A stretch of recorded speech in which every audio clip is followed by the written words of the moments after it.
अभी जीएसटी के दायरे में नहीं आएंगे पेट्रोल और डीजल। लखनऊ में हुई जीएसटी काउंसिल की बैठक में केरल हाईकोर्ट के सुझाव पर चर्चा में राज्यों ने विरोध किया। महाराष्ट्र सरकार पेट्रोल डीजल की बिक्री को जीएसटी के दायरे में लाने के खिलाफ डिप्टी सीएम अजीत पवार का बयान। दिल्ली सरकार की और डिप्टी सीएम मनीष सिसोदिया ने कहा, पेट्रोल डीजल को जीएसटी के दायरे में लाने का सबने विरोध किया। केंद्र जब तक हमें अपने हिस्से को लेकर भरोसा नहीं देता, राज्य इसका समर्थन नहीं कर सकते। अब देश की अहम खबरों से आपको रूबरू करवा देते हैं। इसमें पहली खबर उस आतंकी साजिश से जुड़ी हुई है जिसका खुलासा कुछ ही दिन पहले हुआ है। मुंबई एटीएस ने नागपाड़ा इलाके से जाकिर नाम के संदिग्ध आतंकी को हिरासत में लिया। 14 सितंबर को धारावी के रहने वाले आतंकी जान मोहम्मद शेख से यह लिंक सामने आया, जो कोटा से गिरफ्तार हुआ था। देश में धमाकों की साजिश में गिरफ्तार संदिग्ध आतंकी ओसामा के चाचा हुमैदुर रहमान ने प्रयागराज के करेली थाने में सरेंडर किया। हुमैद की तलाश कर रही थी दिल्ली पुलिस की स्पेशल सेल। दिल्ली पुलिस की स्पेशल सेल की एक टीम संदिग्ध आतंकी हुमैदुर रहमान से पूछताछ के लिए प्रयागराज पहुंच रही है। धमाकों की आतंकी साजिश के कुछ और बड़े राज खुलकर सामने आ सकते हैं। दिल्ली में रक्षा मंत्री राजनाथ सिंह ने एक कार्यक्रम में कहा, कुछ लोग खालिस्तान की मांग करते हैं, आप खालिस्तान की बात क्यों करते हैं, पूरा हिंदुस्तान आपका है।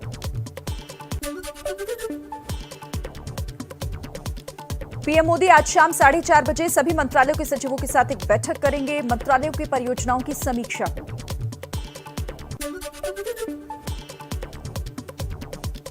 पीएम मोदी आज गोवा के स्वास्थ्य कर्मचारियों और कोविड टीकाकरण कार्यक्रम के लाभार्थियों से संवाद करेंगे। सुबह 10:30 बजे वर्चुअली जुड़ेंगे। पीएम मोदी के जन्मदिन पर चला बीजेपी का मेगा वैक्सीनेशन अभियान। देश भर में एक दिन में रिकॉर्ड 2.5 करोड़ से ज्यादा डोज लगाई गई। पीएम मोदी ने रिकॉर्ड वैक्सीनेशन पर कहा, हर भारतीय के लिए गर्व का दिन है। अभियान को सफल बनाने के लिए डॉक्टर्स, नर्स और सभी स्टाफ का शुक्रिया। जीएसटी काउंसिल की बैठक में बड़ा फैसला, बच्चों की 2 जीवन रक्षक दवाओं जोलगेंस्मा और विल्टेप्सो को जीएसटी से छूट दी गई। कैंसर की दवाओं पर जीएसटी घटाकर 5% की गई। सूत्रों के हवाले से खबर है कि यूपी और पंजाब जैसे चुनावी राज्यों में पात्रता वाली आबादी को कोरोना वैक्सीन की कम से कम 1 डोज देना केंद्र सरकार का लक्ष्य है। पंजाब में सीएम अमरिंदर सिंह के लिए आज इम्तिहान की घड़ी। एआईसीसी ने शाम 5 बजे कांग्रेस विधायक दल की बैठक बुलाई। देर रात पंजाब कांग्रेस प्रभारी हरीश रावत ने ये जानकारी दी। हरीश रावत के साथ आज आला कमान के नियुक्त 2 पर्यवेक्षक भी चंडीगढ़ पहुंचेंगे। विधायक दल की बैठक उनकी मौजूदगी में ही होगी। कैप्टन से नाराज चल रहे 40 विधायकों ने हाईकमान को चिट्ठी भेजकर बैठक बुलाने की मांग की थी। माना जा रहा है कि आज की कांग्रेस विधायक दल की इस अहम बैठक में यह फैसला हो जाएगा कि चुनाव तक पंजाब में सीएम बने रहेंगे या फिर नहीं। पहले हरीश रावत ने कहा था, कैप्टन की अगुवाई में ही लड़ा जाएगा चुनाव। आम आदमी पार्टी का सिद्धू से मोह भंग हुआ। राघव चड्ढा ने सिद्धू को पंजाब की राजनीति का राखी सावंत बताया। कहा, पंजाब की राजनीति में सिद्धू को कोई सीरियसली नहीं लेता। सिद्धू ने किसानों के मुद्दे पर दिल्ली सरकार को ड्रामेबाज कहा था।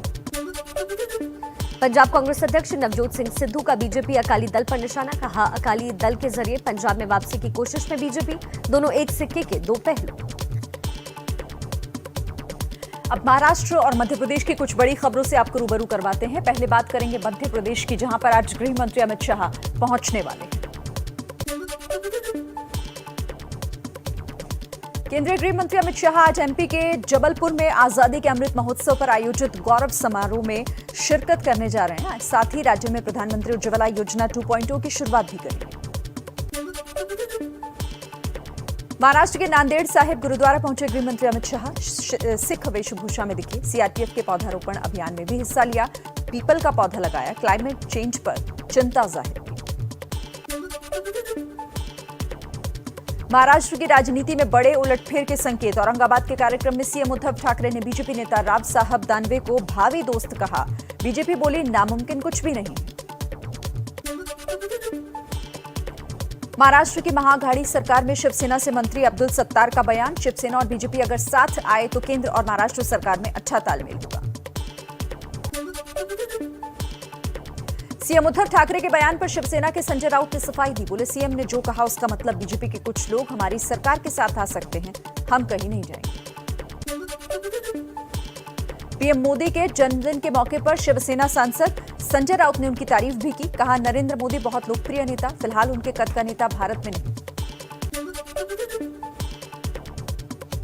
बीएमसी के सीरो सर्वे से मुंबई वालों के लिए एक राहत वाली खबर आई है। 86% मुंबई वासियों में एंटीबॉडीज मिलने का दावा, लेकिन अभी लापरवाही बिल्कुल न बरतें, कोरोना नियमों का पालन करें।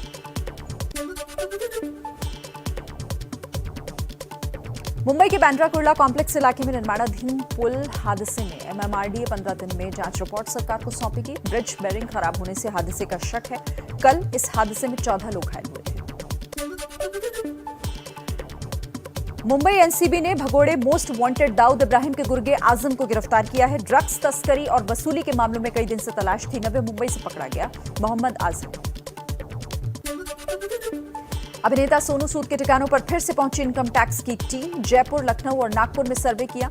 सूत्रों के मुताबिक आयकर टीम को कई ऐसे दस्तावेज मिले हैं जिनसे बड़े पैमाने पर आयकर चोरी का शक है। पूर्व मिस्टर इंडिया मनोज पाटिल की खुदकुशी की कोशिश मामले में एक्टर साहिल खान के खिलाफ मुकदमा। मुंबई के ओशिवारा पुलिस स्टेशन में एफआईआर दर्ज हुई।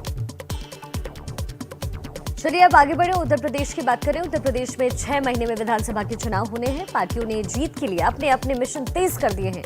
तो उत्तराखंड की भी अहम खबरें हैं आगे। यूपी के अयोध्या में आज से बीजेपी पिछड़ा वर्ग मोर्चा कार्य समिति की 2 दिन की बैठक। डिप्टी सीएम केशव प्रसाद मौर्य आज तो सीएम योगी कल इस बैठक में शामिल होने वाले हैं। समाजवादी पार्टी के अध्यक्ष अखिलेश यादव के हुंकार, बोले यूपी का चुनाव देश का सबसे बड़ा चुनाव होगा। कार्यकर्ताओं को ईवीएम और डीएम से सावधान रहने की अपील की। कुछ पाबंदियों के साथ आज से फिर शुरू हो रही है उत्तराखंड में 4 धाम की यात्रा। यात्रियों को 72 घंटे पहले की कोविड नेगेटिव रिपोर्ट दिखाना अनिवार्य होगा। देवस्थानम बोर्ड पर रजिस्ट्रेशन करवाना भी अनिवार्य है। एक बरसात भी नहीं झेल पाई प्रधानमंत्री सड़क योजना में बनी रोड। उत्तराखंड में उत्तरकाशी के बायपाल गांव में पीएम योजना की पूरी सड़क धंसी। नीचे खेतों में खड़ी फसल को भी नुकसान पहुंचा। और अब कुछ और राज्यों की खबरें जल्दी से आपको दिखा देते हैं जिन्हें जानना आपके लिए जरूरी है। ओवैसी की पार्टी एआईएमआईएम पर गृह मंत्री अमित शाह का तेलंगाना पहुंचकर निशाना। कहा, बीजेपी मजलिस वालों से नहीं डरती। 2024 में तेलंगाना में बनेगी बीजेपी की सरकार। सीएम ममता के भतीजे अभिषेक बनर्जी ने ईडी के समन के खिलाफ दिल्ली हाईकोर्ट में याचिका दी। समन पर रोक की मांग। 21 सितंबर को ईडी ने पूछताछ के लिए बुलाया। जम्मू कश्मीर के कुलगाम में आतंकियों ने पुलिस पार्टी पर फायरिंग की, जिसमें कांस्टेबल बंटू शर्मा शहीद हो गए। इससे पहले श्रीनगर में सब इंस्पेक्टर अर्शिद की आतंकियों ने हत्या की थी। कुलगाम में 3 घंटे के अंदर दूसरी आतंकी वारदात। पुलिस पर फायरिंग के बाद नेहामा इलाके में बिहार के रहने वाले युवक की हत्या की। युवक की पहचान शंकर चौधरी के रूप में हुई।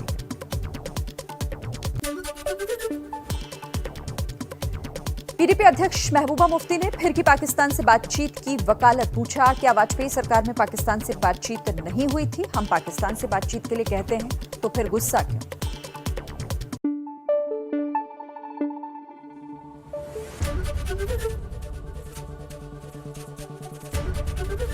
एबीपी न्यूज आपको रखे आगे।